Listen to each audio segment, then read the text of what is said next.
Bonjour à tous. Dans cette petite vidéo, on va voir ensemble comment recharger une batterie solaire selon trois étapes. C'est-à-dire, quand votre Airsun va être plein, donc ça veut dire que vous aurez un gros surplus solaire pour aller recharger votre batterie. En deuxièmement, quand l'arrêter, quand votre prise solaire va s'arrêter, de batterie solaire va s'arrêter.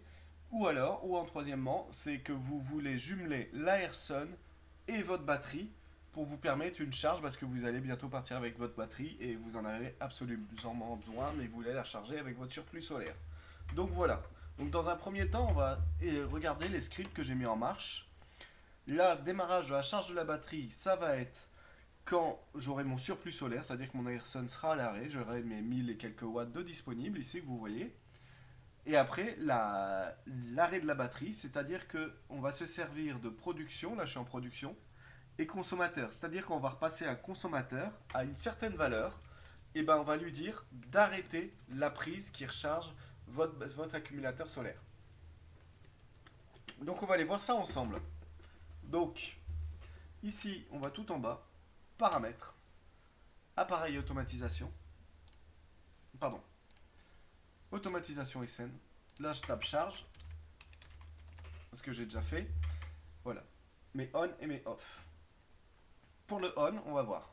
C'est ce que je vous ai dit. Moi, j'ai ma pince ampère-métrique qui est à l'entrée de ma maison, qui m'envoie une information si je suis en consommateur ou en producteur.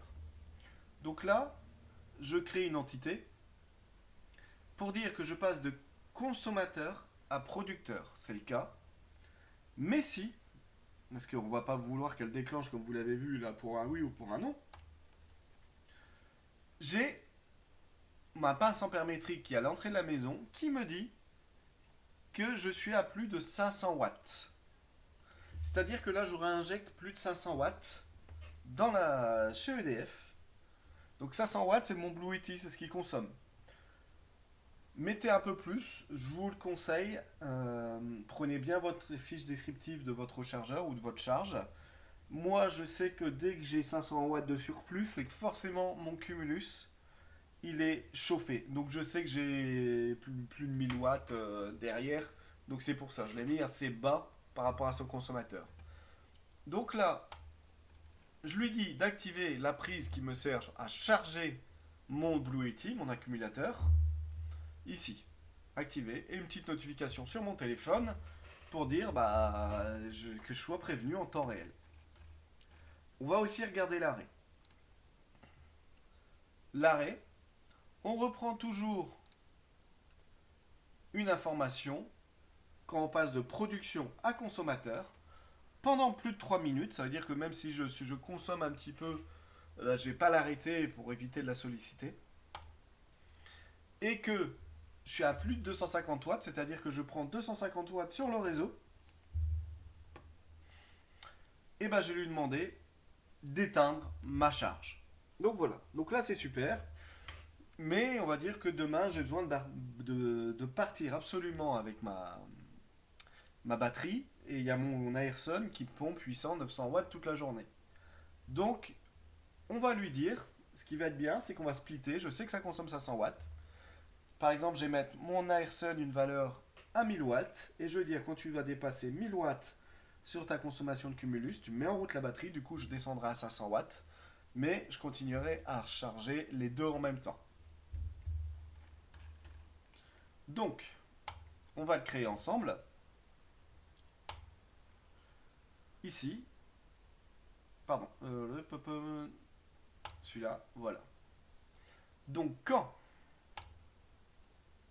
on prend entité, un état, donc là c'est entrée, maison peut-être, pardon, j'ai oublié le nom de ma passe en permétrique. Ah, c'est arrivé, pardon. Voilà, il nous en propose plusieurs. Donc moi c'est le flow, c'est celui qui m'intéresse, pour savoir le flux si je suis en production ou en consommation. On passe de consommateur. Faites attention, des fois, il peut y avoir un petit espace avec vos copier-coller à ne pas l'avoir. D'accord? Et que je passe de producteur. Et si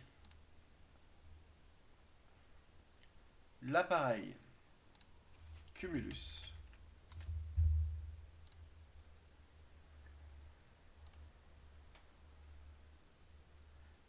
la puissance actuelle du Cumulus, là vous voyez c'est des watts, est au-dessus de 1000 watts, alors je vais lui demander d'allumer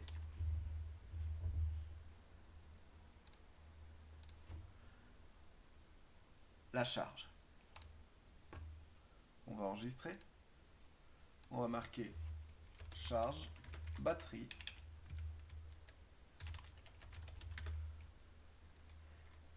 force, Ayrson. Force la charge de la batterie si Ayrson est à 1000 watts. Voilà, un petit descriptif. Donc voilà. Ah bah vous voyez là pour le coup il s'est allumé. Je suis à 1200, je sais pas, au début de la vidéo, je sais pas si vous avez vu, on était à l'arrêt. Voilà. Et dès qu'il va repasser en consommation, voilà, il s'est remis en route. Vous avez vu? Je suis à 1200. Si jamais je bouge cette valeur, voilà, il a déclenché. Je vais la mettre à un truc pas possible, 1600. Là, forcément, quand je vais lui demander de s'arrêter, il se renclenchera plus. Donc moi, je trouve que c'est très important d'avoir les petits scripts toujours en main. Ici, je vais l'ajouter. Modifier. Et j'ai marqué, alors c'est force. Voilà, on le retrouve ici, le petit script. Voilà. Si je veux bouger son petit nom, c'est ici. Bon, il est déjà bien. Moi, c'est ici, pardon. Là, il est déjà bien, donc moi, ça me va. Donc voilà. Donc là, je vais remettre tout de suite à ce qui m'intéresse, c'est 1000 watts. Mais vous voyez, j'avais mis 1600 watts, il n'a pas déclenché. Quand on était ensemble, il avait redéclenché. Donc voilà. Donc là, l'intérêt de cette vidéo, c'est vraiment de vous montrer comment gérer un surplus solaire et le récupérer dans vos batteries. Là, je suis sur un Blue Yeti, ça veut dire qu'il consomme 500 watts. Je pourrais faire, vous avez vu, même deux scénarios parce que en achetant un deuxième chargeur, on peut monter à 1000 watts. Je sais que chez EcoFlow, vous pouvez même lui dire de brider sa puissance. 100, 200, 300, vous pouvez récupérer vraiment tous les paliers. Ça marche par palier de 100 à partir de 200 watts. Mais au fur et à mesure, votre surplus augmente. Vous pouvez dire à l'EcoFlow de monter en puissance. Il faut bien regarder la référence. Je pense qu'ils tous ne le font pas, cette fonction-là. Euh, Moi, comme je dis, j'avais pas trop l'intérêt d'EcoFlow et de Blue Yeti. Blue Yeti, parce que je sais que quand le cumulus s'arrête, j'ai un gros surplus de 500, 600, 700. Donc là, ça me permet de. Comment dire de faire une économie déjà. Et puis le Blue Yeti, il y aura une petite vidéo là-dessus. Des petits retours. Je vais le brancher sur mon four, voir s'il supporte, etc. Et vous voyez, je vais le gérer comme. Là, il n'est pas encore connecté, mais je vais le gérer comme une batterie. Donc en fait, j'ai mis une prise, la prise connectée que vous avez vue à l'entrée, qui est capable de générer, qui va compter son énergie, et à sa sortie, il aura aussi une prise connectée qui va regarder combien j'ai consommé. Donc je vais m'en servir pour les petites tâches ménagères. Vous voyez, je viens de passer 1000 watts, ça vient de se réenclencher. Donc le script marche sans aucun problème. Euh, et si je l'arrête, forcément, là j'ai redébrayé, il va plus se réenclencher. Donc voilà pour cette petite vidéo. N'hésitez pas, si vous avez des questions, des problèmes sur la gestion, la création ou autre, vous me faites un petit message dans les commentaires. Généralement, vous voyez, je réponds assez rapidement. Donc voilà, donc là, vous voyez, ça, il n'y a pas de problème, ça marche. Et si je le réexécute, il va se remettre en route. Donc voilà, voilà pour la petite vidéo. N'hésitez pas à vous abonner. Et si vous avez, comme je dis, toutes les questions, n'hésitez pas. Allez, bon courage.